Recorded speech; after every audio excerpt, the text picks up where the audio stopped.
پھر 3 سال کے لیے جو ایکسٹینشن والا پروسیس ہے سارا جنرل باجوہ کے ساتھ مل کے بیٹھ کے آپ نے عمران خان کے ساتھ بیٹھ کر طے بنایا قانون آپ نے.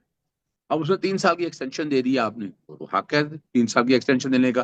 اسی میں لکھا ہوا تھا کہ آپ ایکسٹینشن بھی دے سکتے ہیں, یعنی اپوائنٹمنٹ بھی اور ایکسٹینشن بھی لے سکتے ہیں. ان بٹوین اسی پارلیمنٹ نے قانون بنایا نا کہ اس کو 5 سال کر دیا گیا, 3 سال کی بجائے 5 سال کا ٹائم کر دیا گیا.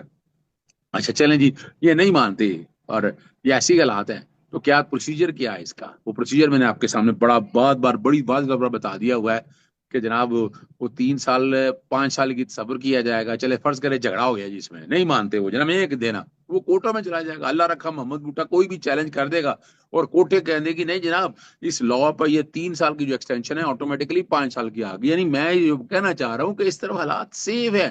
عدالتیں آپ کے سامنے 26ویں آئینی ترمیم کے بعد بڑی واضح طور پر ہے. اب یہ بیانیہ یہ بنایا جا رہا ہے اور دو طرف سے بیانیہ, اسٹیبلشمنٹ کی طرف سے بیانیہ جو ہمیں سمجھ میں آ رہا ہے وہ یہ ہے, اس طرف سے یہ بتایا جا رہا ہے ہماری لڑائی شروع ہو جائے گی.